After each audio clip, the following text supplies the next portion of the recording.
Que é, velhinhos? Que é, velhinho? Olá galera do YouTube, aqui é o Que há Velhinhos, com uma nova sessão chamada Remexendo o Baú. Vamos buscar as coisas lá do passado mesmo. E hoje falarei sobre a série Terra de Gigantes, uma série que fez muito sucesso na década de 60 e 70. Foi transmitida aqui no Brasil no começo da década de 70 e retransmitida em alguns anos na década de 80 e 90. Essa série foi criada pelo genial Irving Wallace, que também criou, dentre outras séries, a famosíssima Viagem ao Fundo do Mar, Perdidos no Espaço e Túnel do Tempo. Então hoje falaremos e discutiremos aqui um pouquinho sobre Terra de Gigantes. Terra de Gigantes era uma série que mostrava uma tripulação de uma nave espacial suborbital chamada Spindrift, que durante uma viagem de Los Angeles até Londres entra numa dobra espacial ou uma tempestade magnética e vai parar e cai num planeta onde todos os habitantes são gigantes, né? Na verdade, analisando hoje, levando em consideração a física quântica, você até poderia levar a seguinte questão: será que de repente não era um mundo paralelo? De qualquer forma, a série, né, era muito interessante porque na década de 60, sem qualquer tipo de CGI ou efeito computadorizado, ela inovou em vários aspectos, fazendo com que as pessoas se encantassem, né, por aquele mundo gigante, aquele mundo, entre aspas, pequenino, em que eles foram parar, né? E que eles tinham que interagir para poder sobreviver, né? Tentando manter, né, a nave de uma certa maneira. Essa interação que havia entre os tripulantes da nave Spindrift, né, é que chamava mais a atenção do seriado, né? Porque imagine pessoas, né, que viviam num planeta de gigantes, tinham que adotar elementos desse mundo de gigantes para poder sobreviver. Então ocorreram vários episódios em que eles iam à busca de alimentos, né, buscavam aquelas bolachas gigantes que ficavam jogadas pelo bosque onde estava a nave escondida, né? Usavam alfinetes como gancho para poder subir em mesas, né? Barbantes serviam como cordas. Então era uma coisa assim que muito legal, né? Para mim, pelo menos, era um dos seriados que eu preferia, né? Ele chamava muito atenção porque a cada episódio, né, apesar de ser uma coisa meio que repetitiva no sentido dessa interação deles com o mundo gigante, apresentavam, de certa maneira, uma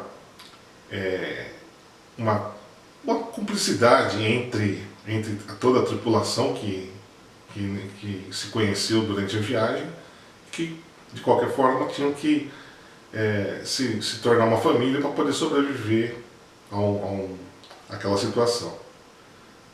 Né, no elenco, a gente pode destacar alguns personagens, né? Eu vou colocar aqui o nome deles. O Gary Conway, que era o capitão Steve Burton, que era o comandante da Spindrift, né? Don Marshall, que é o Dan Erickson, né, que era o copiloto. O Don Matson, que era o Mark Wilson, né, o engenheiro, o passageiro da nave.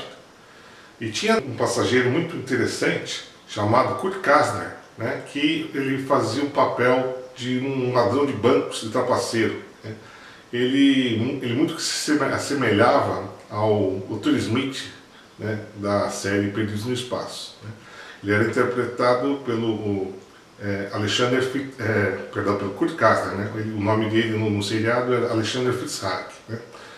Tínhamos também um garoto, que era o Barry, né, interpretado por Stephen Arwin, a Valerie Scott, a Dina Land, no seriado, ela era muito bonita, e a Beth Hamilton, que era a Rita Young, né, a aeromoça. O seriado, ele tinha como premissa né, um futuro. O futuro do seriado era 1983, na qual, né, uma nave suborbital chamada Spindrift ia fazer uma viagem de Los Angeles até Londres, né, e que nessa rota parabólica acabou se perdendo, né, como eu disse anteriormente, e parou num mundo teoricamente de gigantes, né? Teoricamente não, né? Na verdade de gigantes, mas não se sabe exatamente se num outro mundo ou um mundo paralelo, numa outra realidade. Então, o interessante, fazendo uma alusão aqui a George Orwell, no seu livro 1984, no qual ele imaginava um mundo com várias inovações, né?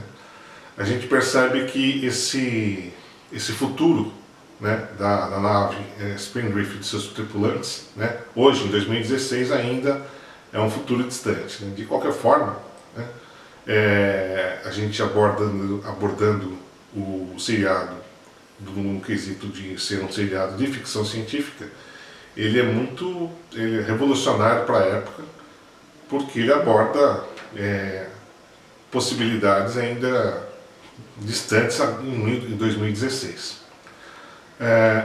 O que me chama também a atenção desse seriado é que no mundo que eles foram parar, ou nesse mundo paralelo, apesar de ser muito parecido com a Terra, né, no sentido das pessoas, e de ser um seriado não, mas de ser uma Terra do passado dos tripulantes da Spindrift, ou seja, eles da década de 60, mas a Terra que eles encontraram, uma Terra da década de 40, era uma Terra na qual não havia qualquer tipo de democracia. Era um Estado totalitário, na qual era controlado por um grupo que mantinha o poder, né, e que vivia a caça dos pequeninos na medida que eles descobriram que a tecnologia dessas pessoas, né, desse grupo que chegou, né, no planeta deles, era muito mais avançada, né. Ele era representado, esse estado totalitário, por um chefe de polícia, né, que era chamado Inspetor Kobik, e que era o protagonista da série no sentido do vilão, né? Era um vilão que os pequeninos viviam fugindo. E era muito interessante porque em vários momentos eles conseguiam escapar, né, da perseguição do Kobik, e nos próximos episódios sempre havia esse embate, né, da procura do Kobik pelos pequeninos, e em alguns momentos havia até alianças entre eles. Esse seriado, então, ele é um seriado que vale a pena ser assistido, criado pela Fox, e que, por ter uma criatividade muito interessante, muito audaciosa para a década de 60, né, vale a pena ser assistido. Eu recomendo, eu assisti o seriado inteiro, não perdia um capítulo só, e Remexendo no Baú fica aí como uma dica para vocês assistirem o Terra de Gigantes, tá certo? Qualquer coisa, dá um toque pra gente, né? Se vocês gostaram, curte o canal, tá? Curtam um vídeo, se vocês gostaram, curtam um vídeo, né?